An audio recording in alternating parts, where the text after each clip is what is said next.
वाहिगुरु जी का खालसा वाहिगुरु जी की फतेह जी। सारे वीरां और भैणां नूं स्वागत है तुहाडा ऑनलाइन गुरमत क्लास विच। सारे वीरां भैणां नूं जी आया आख्या जांदा है।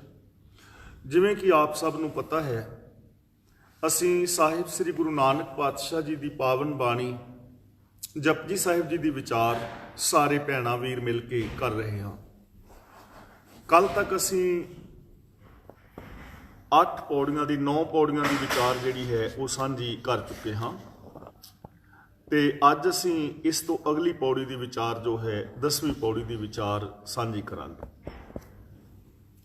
जपजी साहिब जी के अंदर गुरु नानक पातशाह जी ने दुनिया के हर मनुख मात्र नूं सचियार होने का उपदेश किया है, क्योंकि सचियार होने दे नाल ही साडी जिंदगी दीयां सारियां समस्यावां हल हो सकदियां ने। सचियार मनुख ही खुश रह सकता है, प्रसन्न रह सकता है। सचियार मनुख ही इस संसार नूं बेगमपुरा बना सकता है। सचियार मनुख दे अंदर ही इंसानियत पैदा हुंदी है, क्योंकि सचियार मनुख रब दा ही रूप हो जांदा है। गुरुदेव ने पावन बाणी विच रब नूं भी सचियार ही आख्या है, तू करता सचियार मैंडा साई। ते सचियार उदों ही बंदा हुंदा है जदों अंदरों कूड़ दीयां दीवारां टुट जांदियां ने, हौमे दी दीवार टुट जांदी है, विकारां दीयां दीवारां टुट जांदियां ने और मनुख प्रभु दे अंदर समा के प्रभु दा रूप हो जांदा है।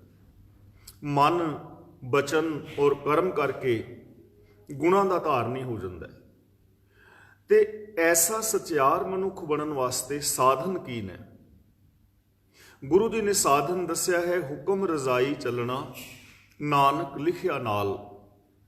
लिखिया नाल तो भाव है कि जदों तो ये जगत बनया है उदों तो ही ये नियम तुरया आउंदा है कि जो हुक्म विच तुरेगा, रजा विच तुरेगा, यानी जिहड़ा है प्रभु दे रजा भाणे नूं मन्नेगा, नियम नूं मन्नेगा, नियमावली नूं मन्नेगा, वो मनुख ही सचियार होएगा। तो अज असीं कल असीं विचार कीती सी कि जे गुरु की सिक्ख्या नूं सुनिया जाए गौर दे नाल सुरत करके और उसनूं अपनी सुरत विच वसा लिया जाए, जीवन का अंग बना लिया जाए, तो मनुख नूं सिद्धां पीरां सुरनाथां की असलीयत का पता लग जाता। मनुख नूं धरती और आकाश आदिक जो खंड मंडल ब्रह्मंड ने इन्हां दे आसरे का पता लग जाता है कि रब्बी नियमां दे अंदर सारे ही कारजशील ने।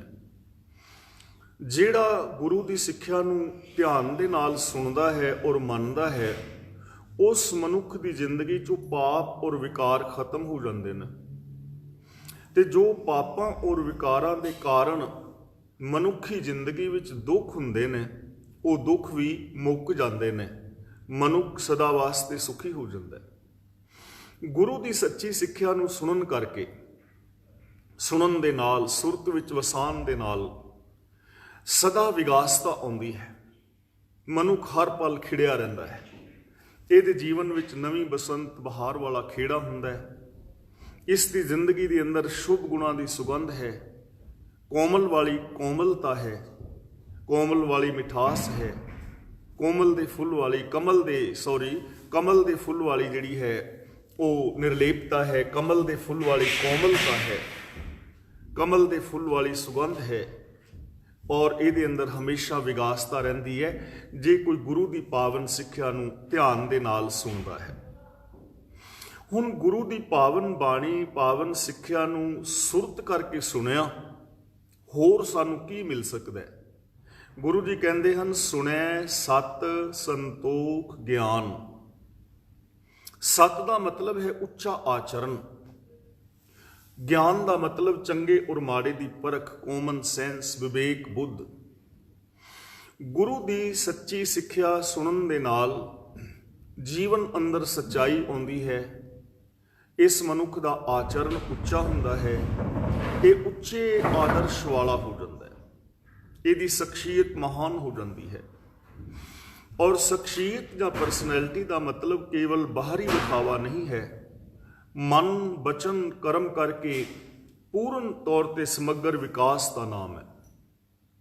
राजनीतिक, धार्मिक, आर्थिक, समाजिक, शरीरक, मानसिक, बौद्धिक, परिवारक, विवहारक तौर पर मन, वचन, कर्म करके मनुख की जिंदगी के अंदर सच्चाई हुंदी है, ਇਹਦੇ अंदर परोपकार की भावना हुंदी है, मनुखता ਦੇ ਨਾਲ ਇਹ प्यार करन वाला हुंदा है, इन्ना उच्चा सुच्चा आचरण और आदर्श इसका बन जाता है। गुरु की सच्ची सिक्ख्या सुनन दे नाल जिंदगी दे अंदर संतोख आउंदा है, सैटिस्फैक्शन आउंदी है, मनुख दे अंदर रजेवा पैदा हुंदा है। ते याद रखना, जिस मनुख की जिंदगी विच संतोख नहीं है, रजेवा नहीं है, वो मनुख कदे भी शांत नहीं हुंदा, क्योंकि तृष्णा बिरले ही की बुझी है, कोट जोरे लाख करोड़े मन ना हो रे, परे परे ही को लुझी है, बिना संतोख नहीं को राजै। फिर जो दसा नवां दी धर्म की किरत करदा है, जो मेहनत करके हासिल करदा है ना, ਉਹਦੇ ਨਾਲ ਇਹਨੂੰ खुशी ਹੁੰਦੀ है, ਉਹਦੇ ਉੱਤੇ संतुष्ट ਹੁੰਦਾ है, ये प्रभु का शुक्रगुजार ਹੁੰਦਾ है और अगे विकास करता है, विकासशील हमेशा बनया रहता है। संतोखी मनुख की जिंदगी विच ही खुशी आ सकती है। जिस मनुख की जिंदगी विच संतोख नहीं, ਉਹਦੇ जीवन विच खुशी भी नहीं आएगी। संतोखी मनुख ही अगे खुशी वंड भी सकता है, जिहदा अपना ही रजेवा नहीं होया, वो दूजियां नूं वंड नहीं सकेगा। इसलिए गुरु की सच्ची सिक्ख्या सुनन दे नाल संतोख की दात मिलती है, सैटिस्फैक्शन जिंदगी दे विच आउंदा है। गुरु की सच्ची सिक्ख्या सुनन दे नाल जिंदगी विच ज्ञान पैदा होंदा है। ज्ञान का मतलब चंगे और माड़े की पहचान करनी, क्योंकि जिन्ने भी साडे सुख और दुख ने, ये साडे लए हुए फैसलियां का कारण, साडे लए हुए फैसलियां का रिजल्ट है। जो भी असी व्यापार किया, जां असी अपनी कोई जॉब चुनी, जां असी अपने बाल बच्चों के वास्ते घर मकान बनाया, जो भी कुछ असी कर रहे हाँ, साडे लए हुए फैसले ते उन्हां फैसलियां मुताबक कीते हुए कर्म ते उन्हां कर्मां दा फल ही सुख जां दुख है। ऐसे जिंदगी विच जदों असी कोई गलत फैसला ले लैंदे हां ना, उसका रिजल्ट भी गलत निकलेगा ते असी दुखी होवांगे। ते जे असी फैसला सही लवीए, कर्म साडा सही होएगा, उहदा रिजल्ट भी सही होएगा। इसलिए ज्ञान की बहुत जरूरत है बंदे नूं। गुरु जी ने पावन बाणी दे विच बचन कीता है कि अकली साहिब सेवीए, अकली पाईए मान, अकली पढ़ के बुझिए, अकली कीचे दान। दान करना है, किसी नूं कुछ देना है, सहयोग करना है, तो अकल चाहिए है। मान अकल दे नाल मिलेगा। मालिक की सेवा करनी है तो अकल दे नाल। जे होछी मत है तो सेवा कीती हुई भी गवाच जाएगी, मत थोड़ी सेव गवाई है। ज्ञान की दात मिलती है। सुनन दे नाल की चीज़ां मिलियां? सत, संतोख, ज्ञान। हुण नाल दे नाल ना असीं अपनी जिंदगी की परख भी करनी है। जपजी साहिब जी की पावन बाणी पढ़दियां सानू किन्ना समा हो गया, सुनदियां किन्ना समा हो गया। हुण असीं अपने जीवन नूं सारे भैन भरावां ने परखना है, मैं भी तुसीं, कि की असीं अपने जीवन तो सैटिस्फाई हाँ, कि साडी जिंदगी विच संतोख है, कि असीं चंगे और माड़े का फैसला करते हैं, असीं सही फैसले लैंदे हां। जे ते ऐसा है, हाँ अंदरों आवाज़ आउंदी है, तो यदा मतलब असीं जपजी साहिब सुनिया है। सानू जपजी साहिब राही ये तीन चीज़ां मिलियां ने, असीं इन्हां तीनां चीज़ां ते अमल कीता है। ते जे ये चीज़ां साडी जिंदगी विच नहीं आईयां, तो यदा मतलब असीं फॉर्मैलिटी कीती है, बैठे रहे हैं, पढ़न वाला पढ़ता रहा, लेकिन असीं सुनिया नहीं। जे सुनिया हुंदा तां चीज़ां आउणियां चाहीदियां सी, जे पढ़िया हुंदा तां चीज़ां आउणियां चाहीदियां सी। हुण मैं कहांगा कि पढ़दा तो मैं रोज़ हाँ, पर पढ़न विच फर्क है ना। पढ़न तो एक स्कूल बच्चा जाता है, पर वो फेल हो जाता है। फेल क्यों हो गया? क्योंकि उन्हें अमल नहीं किया। इसलिए जपजी साहिब पढ़न का लाभ है तां जे साडी जिंदगी के अंदर ये चीज़ां आ जान।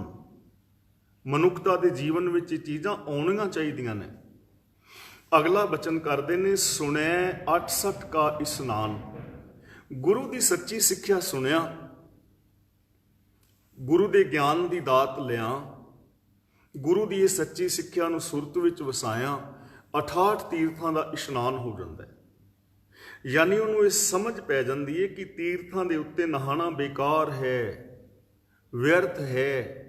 ਇਹ ਸੀ ਜਪਜੀ ਸਾਹਿਬ ਜੀ ਦੀ ਆਰੰਭਕ ਪੰਕਤੀ ਵਿੱਚ ਹੀ ਸੁਣਾਏ ਆ, ਸੋਚੈ ਸੋਚ ਨਾ ਹੋਵਈ ਜੇ ਸੋਚੀ ਲੱਖ ਵਾਰ, ਜੇ ਮੈਂ ਲੱਖਾਂ ਵਾਰੀ ਵੀ ਇਸ ਤਨ ਨੂੰ ਧੋਵਾਂ, ਤੀਰਥਾਂ ਦੇ ਵਿੱਚ ਡੁਬਕੀਆਂ ਲਗਾਵਾਂ ਤਾਂ ਮਨ ਪਵਿੱਤਰ ਨਹੀਂ ਹੁੰਦਾ। ਬੇਸ਼ੱਕ ਮੈਂ ਕਿਸੇ ਤੀਰਥ ਵਿੱਚ ਡੁੱਬ ਕੇ ਮਾਰੀ ਜਾਵਾਂ, ਪਰ ਮਨ ਪਵਿੱਤਰ ਨਹੀਂ ਹੋਏਗਾ, ਕਿਉਂਕਿ ਸੋਚ ਮੈਲੀ ਹੈ, ਸੋਚ ਮੈਲੀ ਹੈ, ਮਨ ਮੈਲਾ ਹੈ, ਮਤ ਖੋਟੀ ਹੈ, ਧੋ ਸਰੀਰ ਨੂੰ ਰਹੇ ਹਾਂ। ਇਸ ਲਈ ਗੁਰਦੇਵ ਨੇ ਬਚਨ ਕੀਤਾ ਹੈ ਕਿ ਅਸਲੀ ਤੀਰਥ ਦੀ ਸਮਝ ਆ ਜਾਂਦੀ ਹੈ। ਤੇ ਉਹ ਅਸਲੀ ਤੀਰਥ ਕੀ ਹੈ? ਅੰਮ੍ਰਿਤਸਰ ਸਤਿਗੁਰ ਸਤਵਾਦੀ ਜਿਤ ਨਾਤੈ ਕਊਆ ਹੰਸ ਹੋਏ।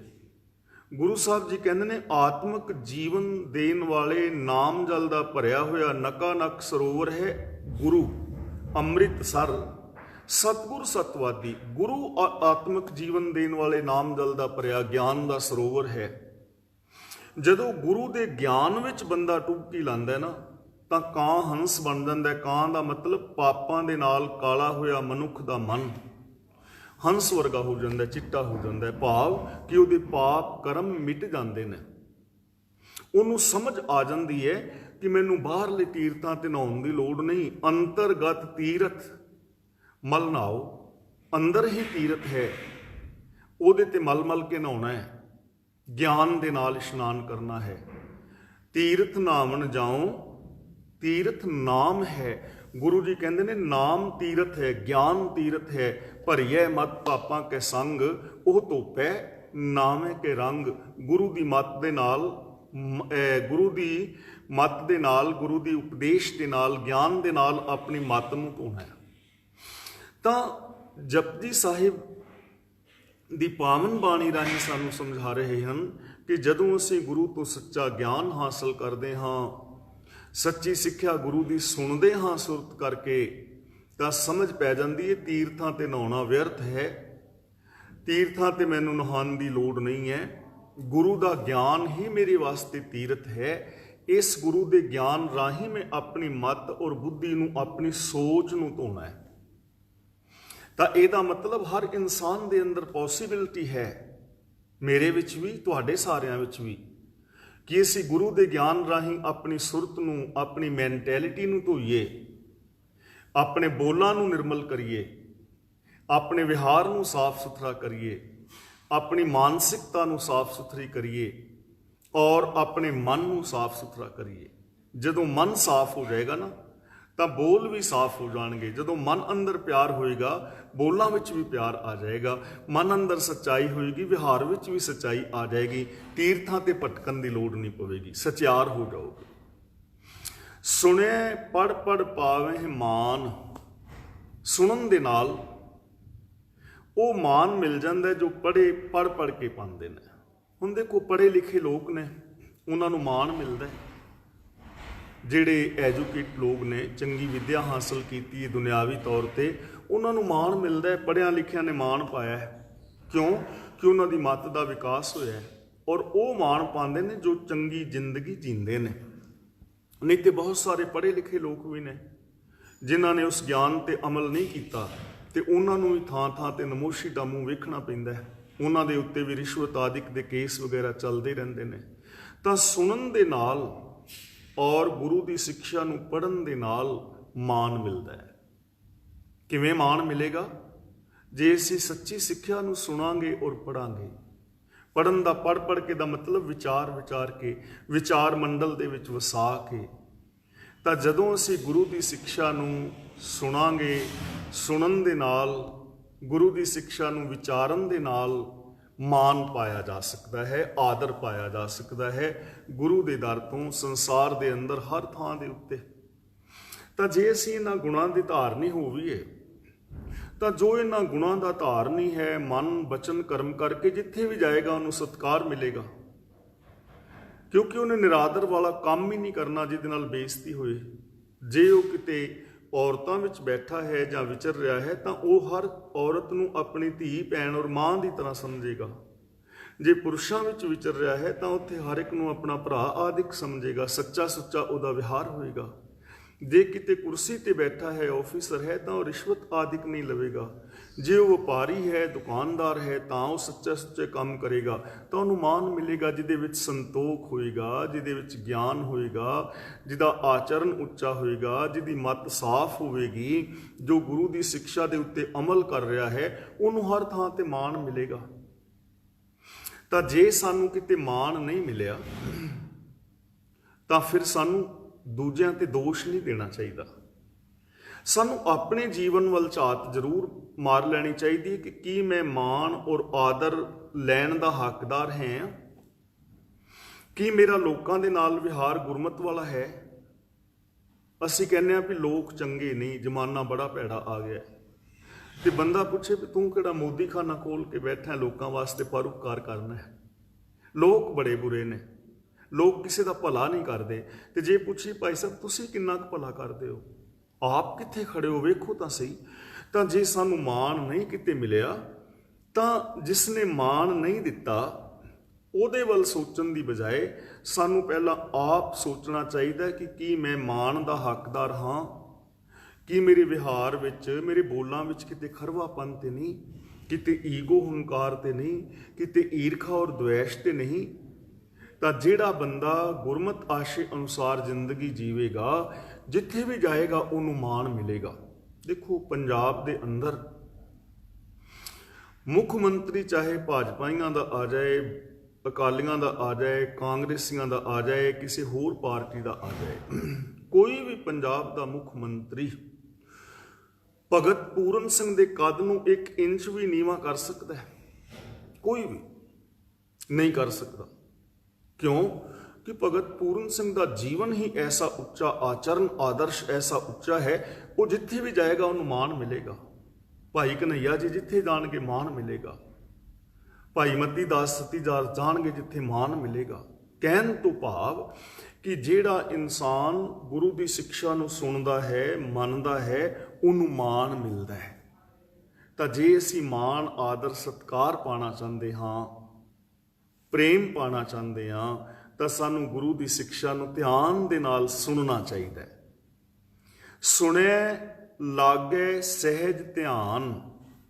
ਹੁਣ ਇੱਥੇ ਸਹਿਜ ਦੇ ਜੱਜੇ ਨਾਲ ਸਿਹਾਰੀ ਲੱਗੀ ਹੋਈ ਹੈ। ਇਹਦਾ ਅਰਥ ਹੈ ਸਹਿਜ ਵਿੱਚ। ਲਾਗੇ ਦਾ ਮਤਲਬ ਲੱਗ ਜਾਂਦਾ ਹੈ, ਧਿਆਨ ਦਾ ਮਤਲਬ ਧਿਆਨ। ਆਮ ਲੋਕ ਕਹਿੰਦੇ ਨੇ ਕਿ ਮੈਡੀਟੇਸ਼ਨ ਕਰਨਾ ਚਾਹੀਦਾ ਹੈ। ਦੇਖੋ ਜਿਹੜੇ ਲੋਕ ਚਾਹੁੰਦੇ ਨੇ ਮੈਡੀਟੇਸ਼ਨ ਕਰਨ, ਲੇਕਿਨ ਅਸਲੀ ਮੈਡੀਟੇਸ਼ਨ ਹੈ ਕੀ? ਅਸਲੀ ਸਮਾਧੀ ਹੈ ਕੀ? ਅਸਲੀ ਧਿਆਨ ਹੈ ਕੀ? ਲੱਗਣਾ ਕਿੱਥੇ ਚਾਹੀਦਾ? ਆਮ ਕਹਿੰਦੇ ਨੇ ਜੀ ਜਦੋਂ ਅਸੀਂ ਬਵੀਏ ਧਿਆਨ ਲਾਈਏ, ਤੇ ਧਿਆਨ ਕਿੱਥੇ ਲਾਈਏ? ਕਿਸੇ ਫੋਟੋ ਤੇ ਲਾਈਏ ਜਾਂ ਕਿੱਥੇ ਲਾਈਏ? ਤਾਂ ਇੱਥੇ ਸਹਿਜ ਦੇ ਅੰਦਰ ਧਿਆਨ ਲਾਣਾ ਹੈ, ਸਹਿਜ ਵਿੱਚ। ਸੁਣਿਆ ਲਾਗੇ ਸਹਿਜ ਧਿਆਨ। ਯਾਦ ਰੱਖਣਾ, ਸਿੱਖ ਦੀ ਸਮਾਧੀ ਬੰਦ ਅੱਖਾਂ ਦੀ ਨਹੀਂ ਹੈ, ਸਿੱਖ ਦੀ ਸਮਾਧੀ ਖੁੱਲੀਆਂ ਅੱਖਾਂ ਦੀ ਹੈ। ਅਸੀਂ ਅੱਖਾਂ ਬੰਦ ਨਹੀਂ ਕਰਨੀਆਂ, ਅੱਖਾਂ ਖੋਲਣੀਆਂ ਨੇ। ਮੈਂ ਹੈਰਾਨ ਹੁੰਨਾ ਕਈ ਵਾਰ ਗੁਰਦੁਆਰਾ ਸਾਹਿਬ ਜਾਈਏ ਤੇ ਰਾਗੀ ਸਿੰਘ ਜਿਹੜੇ ਵੀਰ ਨੇ ਅੱਖਾਂ ਬੰਦ ਕਰਕੇ ਕੀਰਤਨ ਕਰ ਰਹੇ। ਚੌਰ ਸਾਹਿਬ ਵਾਲੇ ਵੀਰ ਨੇ ਅੱਖਾਂ ਬੰਦ ਕੀਤੀਆਂ ਨੇ, ਸੰਗਤ ਅੱਖਾਂ ਬੰਦ ਕਰਕੇ ਬੈਠੀ ਹੈ, ਤੇ ਬਹੁਤੇ ਥਾਵਾਂ ਤੇ ਬੱਤੀ ਵੀ ਬੰਦ ਕਰ ਦਿੱਤੀ ਜਾਂਦੀ, ਲਾਈਟ ਵੀ ਬੰਦ ਕਰ ਦਿਓ। ਹੁਣ ਜੇ ਗੁਰਦੁਆਰੇ ਆਣ ਕੇ ਵੀ ਅੱਖਾਂ ਬੰਦ ਕਰੋਗੇ ਤੇ ਅੱਖਾਂ ਖੋਲੋਗੇ ਕਿੱਥੇ? ਇੱਥੇ ਅੱਖਾਂ ਬੰਦ ਨਹੀਂ ਕਰਨੀਆਂ, ਅੱਖਾਂ ਖੋਲਣੀਆਂ ਨੇ। ਗੁਰਦੁਆਰੇ ਸਾਹਿਬਾਨ ਅੱਖਾਂ ਬੰਦ ਕਰਨ ਵਾਸਤੇ ਨਹੀਂ, ਇੱਥੇ ਸਾਵਧਾਨ ਇਕਾਗਰ ਚੀਤ ਹੋਣਾ ਹੈ। ਧੌਣਾ ਸੁੱਟ ਕੇ ਨਹੀਂ ਬਹਿਣਾ, ਰੀੜ ਦੀ ਹੱਡੀ ਖੜੀ ਹੋਵੇ, ਸਾਵਧਾਨ ਹੋਵੋ, ਅੱਖਾਂ ਖੁੱਲੀਆਂ ਹੋਣ। ਅਸੀਂ ਅੱਖਾਂ ਬੰਦ ਕਰ ਲਈਆਂ। ਸਾਨੂੰ ਸਿਖਾਇਆ ਗਿਆ ਸਮਾਧੀਆਂ ਲਾਓ, ਅੱਖਾਂ ਬੰਦ ਕਰੋ, ਲਾਈਟਾਂ ਬੰਦ ਕਰੋ। ਤੇ ਯਾਦ ਰੱਖਣਾ, ਲਾਈਟਾਂ ਬੰਦ ਕੌਣ ਕਰਦਾ ਹੈ? ਚਾਨਣ ਕਿਹਨੂੰ ਨਹੀਂ ਚੰਗਾ ਲੱਗਦਾ? ਦੁਨੀਆ ਵਿੱਚ ਇੱਕ ਜੰਤੂ ਐਸਾ ਹੈ ਜਿਹਨੂੰ ਚਾਨਣ ਨਹੀਂ ਚੰਗਾ ਲੱਗਦਾ। ਕੌਣ ਹੈ ਭਲਾ? ਹਾਂ, ਤਾਂ ਅੱਖਾਂ ਬੰਦ ਨਾ ਕਰੋ, ਅੱਖਾਂ ਖੋਲੋ। ਅਸੀਂ ਅੱਖਾਂ ਬੰਦ ਕਰ ਲਈਆਂ। ਸਾਡੇ ਬਾਬਿਆਂ ਸਾਨੂੰ ਸਮਾਧੀਆਂ ਵੱਲ ਪ੍ਰੇਰ ਦਿੱਤਾ, ਮਾਲਾ ਫੇਰੋ, ਅੱਖਾਂ ਬੰਦ ਕਰੋ। ਸਾਡੇ 70-75% ਨੌਜਵਾਨ ਨਸ਼ਿਆਂ ਵਿੱਚ ਖਚਤ ਹੋ ਗਏ। ਅਸੀਂ ਅੱਖਾਂ ਬੰਦ ਕਰ ਲਈਆਂ। ਪੰਜਾਬ ਵਿੱਚ ਦੇਹਧਾਰੀਆਂ ਦੇ ਡੇਰਿਆਂ ਦੀ ਭਰਮਾਰ ਹੋ ਗਈ। ਤਾਂ ਹੁਣੇ ਹੀ ਇੱਕ ਨਵੀਂ ਵੀਡੀਓ ਆਈ ਸੀ ਕਿ ਕੋਈ ਪਾਸਟਰ ਕਹਿਣ ਡਿਆ ਉਹਨੂੰ ਆਣ ਕੇ, ਇੱਕ ਬੱਚਾ ਬਿਮਾਰ ਹੈ, ਕਿ ਤੁਹਾਡਾ ਇਹ ਮਰੀਜ਼ ਠੀਕ ਹੋ ਸਕਦਾ ਹੈ, ਕਿਰਪਾਨ ਲਾਓ ਤੇ ਤੁਸੀਂ ਸਾਡੇ ਕੋਲ ਆਓ। ਅਸੀਂ ਅੱਖਾਂ ਬੰਦ ਕਰ ਲਈਆਂ। ਸਾਡੇ ਨੌਜਵਾਨ ਬੱਚੇ ਔਰ ਅਸੀਂ ਆਪ ਨਸ਼ਿਆਂ ਵਿੱਚ ਖਚਤ ਹੋ ਗਏ। ਅਸੀਂ ਅੱਖਾਂ ਬੰਦ ਕਰ ਲਈਆਂ। ਸਾਡੇ 80% ਨੌਜਵਾਨ ਬੱਚਿਆਂ ਨੇ ਕੇਸਾਂ ਦੀ ਬੇਅਦਬੀ ਕਰ ਦਿੱਤੀ। ਅਸੀਂ ਅੱਖਾਂ ਬੰਦ ਕਰ ਲਈਆਂ। ਦੇਹਧਾਰੀ ਡੇਰਿਆਂ ਨੇ, ਗੁਰੂਆਂ ਨੇ ਸਾਡੇ ਉੱਤੇ ਜਾਲ ਪਾ ਲਿਆ। ਅਸੀਂ ਅੱਖਾਂ ਬੰਦ ਕਰ ਲਈਆਂ। ਅਸੀਂ ਰਾਜਨੀਤਿਕ ਤੌਰ ਤੇ ਪਿਛੜ ਗਏ। ਸਮਾਜਿਕ ਤੌਰ ਤੇ ਜਾਤੀਵਾਦ ਸਾਡੇ ਅੰਦਰ ਵੜ ਗਿਆ। ਸਾਡੇ ਅੰਦਰ ਕਈ ਸਾਰੇ ਵਿਕਾਰ ਆ ਗਏ, ਕਿਉਂਕਿ ਅਸੀਂ ਅੱਖਾਂ ਬੰਦ ਕੀਤੀਆਂ ਨੇ, ਧਿਆਨ ਲਾ ਰਹੇ ਹਾਂ। ਗੁਰੂ ਜੀ ਕਹਿੰਦੇ ਨੇ, ਗੁਰੂ ਦੀ ਸਿੱਖਿਆ ਨੂੰ ਸੁਣੋ, ਅੱਖਾਂ ਖੋਲੋ, ਗਿਆਨ ਦੇ ਨਾਲ ਇਸ ਸੰਸਾਰ ਨੂੰ ਵੇਖੋ ਕਿ ਅਸੀਂ ਕਿਹੜੇ ਰਾਹਾਂ ਤੇ ਜਾ ਰਹੇ ਹਾਂ। ਅੱਖਾਂ ਬੰਦ ਕਰਕੇ ਨਾ ਤੁਰੇ ਜਾਓ। ਜਦੋਂ ਕੋਈ ਗੁਰੂ ਦੀ ਸੱਚੀ ਸਿੱਖਿਆ ਨੂੰ ਸੁਣਦਾ ਹੈ ਨਾ, ਸੁਣਨ ਦੇ ਨਾਲ ਕੀ ਹੁੰਦਾ ਹੈ? ਲਾਗੇ ਸਹਿਜ ਧਿਆਨ। ਇੱਥੇ ਸਹਿਜ ਦੇ ਜੱਜੇ ਨਾਲ ਸਿਹਾਰੀ ਹੈ। ਸਹਿਜ ਵਿੱਚ ਧਿਆਨ ਲੱਗ ਜਾਂਦਾ ਹੈ, ਸੁਰਤ ਜੁੜ ਜਾਂਦੀ ਹੈ, ਲਿਵ ਲੱਗ ਜਾਂਦੀ ਹੈ। ਤੇ ਸਹਿਜ ਦਾ ਮੀਨਿੰਗ ਕੀ ਹੈ? ਸਹਿਜ ਦਾ ਮੀਨਿੰਗ ਐਵੇਂ ਡੋਨੂ ਵੱਟਾ ਬਣ ਕੇ ਬਹਿ ਜਾਣਾ ਨਹੀਂ ਹੈ। ਸਹਿਜ ਦਾ ਮਤਲਬ ਹੈ ਮਨ, ਬਚਨ ਔਰ ਕਰਮ ਦੀ ਇਕਸਾਰਤਾ। ਮੈਂਟੈਲਿਟੀ ਵਿੱਚ ਵੀ ਸੱਚ, ਬੋਲਾਂ ਵਿੱਚ ਵੀ ਸੱਚ, ਵਿਹਾਰ ਦੇ ਅੰਦਰ ਵੀ ਸੱਚ। ਉਹਦੇ ਮਨ, ਬਚਨ ਔਰ ਕਰਮ ਦੀ ਇਕਸਾਰਤਾ ਹੋ ਜਾਂਦੀ ਹੈ। ਉਹ ਅੰਦਰੋਂ ਬਾਹਰੋਂ ਇੱਕ ਹੋ ਜਾਂਦਾ ਹੈ। ਉਹਦੀ ਸੁਰਤ ਆਤਮਿਕ ਅਡੋਲਤਾ ਦੇ ਅੰਦਰ ਟਿਕ ਜਾਂਦੀ ਹੈ। ਤਾਂ ਇਹ ਕੰਡੀਸ਼ਨ ਬਣ ਜਾਂਦੀ ਹੈ, ਯਾਨੀ ਉਹ ਮਨ, ਬਚਨ ਔਰ ਕਰਮ ਕਰਕੇ ਇੱਕ ਹੋ ਜਾਂਦਾ ਹੈ। ਹੁਣ ਦੇਖੋ, ਅਸੀਂ ਜਪਜੀ ਸਾਹਿਬ ਸੁਣ ਰਹੇ ਹਾਂ। ਮੇਰੀ ਉਮਰ ਹੋ ਗਈ 61-62 ਸਾਲ। ਤਾਂ ਜੇ ਮੈਂ ਇਹ ਮੰਨਾਂ ਕਿ 10 ਸਾਲ ਦੀ ਉਮਰ ਤੋਂ ਮੈਂ ਸੁਣਨਾ ਸ਼ੁਰੂ ਕੀਤਾ, ਤਾਂ ਵੀ 50-52 ਸਾਲ ਤਾਂ ਮੈਨੂੰ ਸੁਣਦਿਆਂ ਹੋ ਗਏ ਜਾਂ ਪੜ੍ਹਦਿਆਂ ਹੋ ਗਏ। ਤੁਹਾਡੀ ਜਿੰਨੀ ਉਮਰ ਹੈ, ਜੇ 10 ਸਾਲ ਤੋਂ ਵੀ ਸ਼ੁਰੂ ਕੀਤਾ ਜਾਂ 5 ਸਾਲ ਤੋਂ, ਕਈ ਛੋਟੇ ਬਚਪਨ ਤੋਂ ਸ਼ੁਰੂ ਕਰ ਦਿੰਦੇ ਨੇ, ਜਿੰਨੇ ਵੀ ਸਾਲ ਹੋ ਗਏ ਸੁਣਦਿਆਂ ਜਾਂ ਪੜ੍ਹਦਿਆਂ, ਕੀ ਮਨ, ਬਚਨ ਔਰ ਕਰਮ ਦੇ ਅੰਦਰ ਇਕਸਾਰਤਾ ਆਈ ਹੈ? ਅੰਦਰੋਂ ਬਾਹਰੋਂ ਇੱਕ ਹੋਏ ਆ। ਮਾਨਸਿਕਤਾ ਵੀ ਗੁਰਬਾਣੀ ਵਰਗੀ ਹੋਵੇ, ਬੋਲ ਵੀ ਗੁਰਬਾਣੀ ਵਾਲੇ ਹੋ ਗਏ ਹੋਣ, ਵਿਹਾਰ ਵੀ ਗੁਰਬਾਣੀ ਵਰਗਾ ਹੋ ਗਿਆ ਹੋਵੇ, ਤਾਂ ਸਮਝ ਲਓ ਅਸੀਂ ਜਪਜੀ ਸਾਹਿਬ ਸੁਣ ਲਿਆ। ਤੇ ਜੇ ਐਸਾ ਨਹੀਂ ਹੋਇਆ ਤਾਂ ਇਹਦਾ ਮਤਲਬ ਸੁਣਿਆ ਨਹੀਂ। ਮੈਂ ਨਿੱਕੀ ਜੀ ਕਹਾਣੀ ਤੁਹਾਨੂੰ ਸੁਣਾ ਦਿਆਂ। ਇੱਕ ਮੂਰਤੀਆਂ ਵੇਚਣ ਵਾਲਾ ਬੰਦਾ ਮੂਰਤੀਆਂ ਵੇਚ ਰਿਹਾ ਸੀ, ਸੰਗਮਰਮਰ ਦੀਆਂ ਮੂਰਤੀਆਂ, ਤੇ ਵੇਚ ਰਿਹਾ ਸੀ ਮੂਰਤੀ 500 ਦੀ, 5000 ਦੀ ਔਰ 50000 ਦੀ। ਇੱਕੋ ਹੀ ਪੱਥਰ ਦੀਆਂ ਮੂਰਤੀਆਂ ਬਣੀਆਂ ਨੇ, ਇੱਕੋ ਹੀ ਆਕਾਰ ਹੈ, ਇੱਕੋ ਹੀ ਰੰਗ, ਡਿਜ਼ਾਈਨ ਹੈ। ਤੇ ਬਾਦਸ਼ਾਹ ਦੇ ਕੋਲ ਇਹਨੂੰ ਬੁਲਾਇਆ ਗਿਆ ਤੇ ਬਾਦਸ਼ਾਹ ਨੇ ਪੁੱਛਿਆ ਵੀ ਇੱਕ ਹੀ ਪੱਥਰ, ਇੱਕੋ ਹੀ ਕਾਰੀਗਰ, ਇੱਕੋ ਹੀ ਰੰਗ, ਇੱਕੋ ਹੀ ਡਿਜ਼ਾਈਨ, ਤੇ ਇੱਕ ਮੂਰਤੀ 500 ਦੀ, ਇੱਕ 5000 ਦੀ, ਇੱਕ 50000 ਦੀ, ਇਹਦਾ ਕਾਰਨ ਕੀ ਹੈ? ਕਹਿਣ ਲੱਗਾ ਬਾਦਸ਼ਾਹ, ਇਹ ਕਾਰਨ ਕੁਛ ਵੱਖਰਾ ਹੀ ਹੈ, ਤੇ ਇਹਨੂੰ ਕੋਈ ਬਹੁਤ ਸਿਆਣਾ ਜਿਹੜਾ ਬੰਦਾ ਹੈ ਤੇਰੇ ਦਰਬਾਰ ਦੇ ਅੰਦਰ, ਉਹ ਵੇਖ ਲਵੇ ਤੇ ਪਛਾਣ ਲਵੇ ਕਾਰਨ ਕੀ ਹੈ। ਉਹਨੇ ਆਪਣੇ ਵਜ਼ੀਰਾਂ ਨੂੰ ਕਿਹਾ, ਬਹੁਤ ਉਹਨਾਂ ਨੇ ਜ਼ੋਰ ਲਗਾਇਆ, ਕੋਈ ਕਿਸੇ ਨੂੰ ਪਤਾ ਨਹੀਂ ਲੱਗਾ। ਇੱਕ ਸਿਆਣਾ ਵਜ਼ੀਰ ਸੀ, ਕਹਿਣ ਲੱਗਾ ਜੀ ਇਹ ਮੂਰਤੀਆਂ ਮੈਨੂੰ ਇੱਕ ਦਿਨ ਵਾਸਤੇ ਮਿਲ ਸਕਦੀਆਂ ਨੇ, ਮੈਂ ਕੱਲ ਜਵਾਬ ਦਿਆਂਗਾ। ਉਹਨੇ ਮੂਰਤੀਆਂ ਨੂੰ ਘਰ ਲਿਜਾ ਕੇ ਚੰਗੀ ਤਰ੍ਹਾਂ ਚੈੱਕ ਕੀਤਾ, ਪਰ ਉਹਨੂੰ ਕੁਝ ਪਤਾ ਨਹੀਂ ਲੱਗਿਆ। ਆਖਿਰ ਰਾਤ ਨੂੰ ਜਦੋਂ ਉਹਨੇ ਦੀਵਾ ਜਗਾ ਕੇ ਵੇਖਿਆ ਨਾ, ਰੱਖਿਆ, ਤੇ ਵੇਖਿਆ ਵੀ ਸਾਰੀਆਂ ਜਿਹੜੀਆਂ ਮੂਰਤੀਆਂ ਨੇ ਨਾ, 2 ਮੂਰਤੀਆਂ ਦਾ ਪਰਛਾਵਾਂ ਪੈ ਰਿਹਾ ਹੈ, ਤੇ ਇੱਕ ਮੂਰਤੀ ਦੇ ਪਰਛਾਵੇਂ ਦੇ ਵਿੱਚ ਨਿੱਕਾ ਜਿਹਾ ਬਿੰਦੂ ਚਾਨਣ ਦਾ ਹੈ।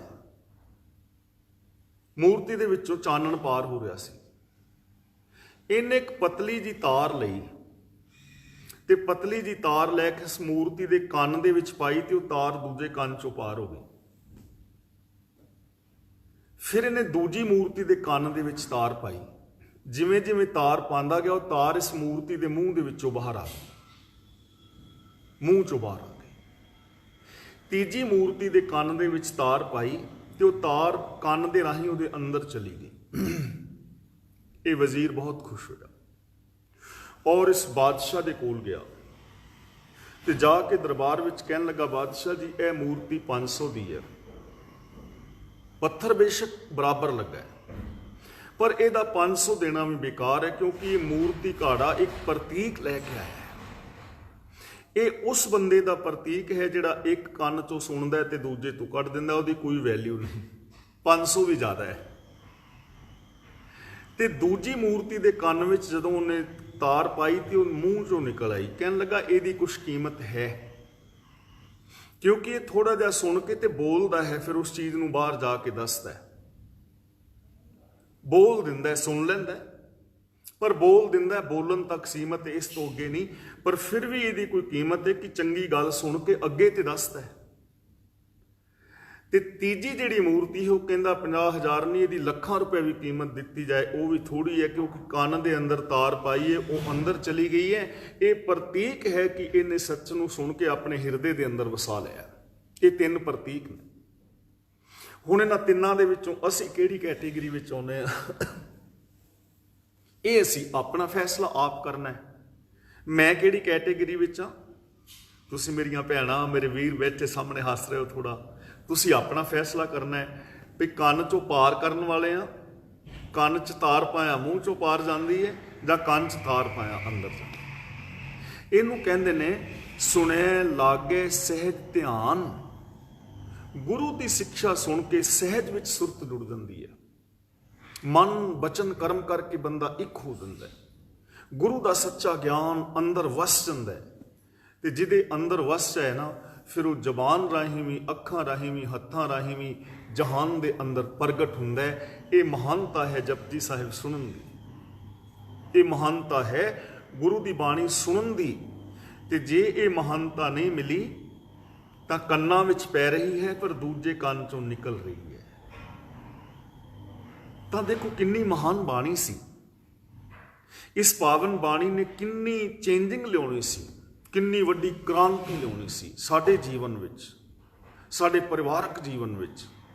ਇਸ ਸੰਸਾਰ ਦੇ ਅੰਦਰ ਗੁਰੂ ਨਾਨਕ ਦੇਵ ਦੀ ਸਿੱਖਿਆ ਦੁਨੀਆ ਦੇ ਆਖਰੀ ਮਨੁੱਖ ਤੱਕ ਪਹੁੰਚ ਜਾਣੀ ਚਾਹੀਦੀ ਸੀ। ਦੁਨੀਆ ਦਾ ਆਖਰੀ ਮਨੁੱਖ ਸਿੱਖ ਹੋ ਜਾਣਾ ਚਾਹੀਦਾ ਸੀ, ਪਰ ਕਿਉਂਕਿ ਅਸੀਂ ਆਪ ਹੀ ਤਾਰ ਦੂਜੇ ਕੰਨ ਚੋਂ ਕੱਢਦੇ ਰਹੇ। ਅਗਲਾ ਬਚਨ ਕਰਦੇ ਨੇ ਨਾਨਕ ਭਗਤਾਂ ਸਦਾ ਵਿਗਾਸ। ਹੈ ਨਾਨਕ ਆਖ ਕਿ ਭਗਤਾਂ ਦੀ ਜ਼ਿੰਦਗੀ ਦੇ ਅੰਦਰ ਸਦਾ ਵਿਗਾਸਤਾ ਹੈ, ਸਦਾ ਵਿਗਾਸਤਾ, ਖੇੜਾ, ਚੜ੍ਹਦੀ ਕਲਾ, ਪ੍ਰਸੰਨਤਾ, ਨਵੀਂ ਬਸੰਤ ਬਹਾਰ, ਫੁੱਲ ਦੀ ਤਰ੍ਹਾਂ ਨਵਾਂ ਖੇੜਾ, ਨਵੇਂ ਜੀਵਨ ਦਾ ਸੰਚਾਰ। ਉਹਨਾਂ ਦੀਆਂ ਅੱਖਾਂ ਦੇ ਵਿੱਚੋਂ ਪ੍ਰੇਮ ਬਰਸ ਰਿਹਾ ਹੈ, ਉਹਨਾਂ ਦੇ ਜੀਵਨ ਦੇ ਅੰਦਰੋਂ ਖੁਸ਼ੀਆਂ ਦੀ, ਸ਼ੁਭ ਗੁਣਾਂ ਦੀ ਸੁਗੰਧ ਉੱਠ ਰਹੀ ਹੈ। ਉਹ ਚੰਦਨ ਵਰਗੇ ਨੇ, ਜੋ ਉਹਨਾਂ ਦੇ ਨਜ਼ਦੀਕ ਆਉਂਦਾ ਹੈ ਉਹਨਾਂ ਨੂੰ ਸੁਗੰਧ ਔਰ ਸ਼ੀਤਲਤਾ ਬਖਸ਼ਿਸ਼।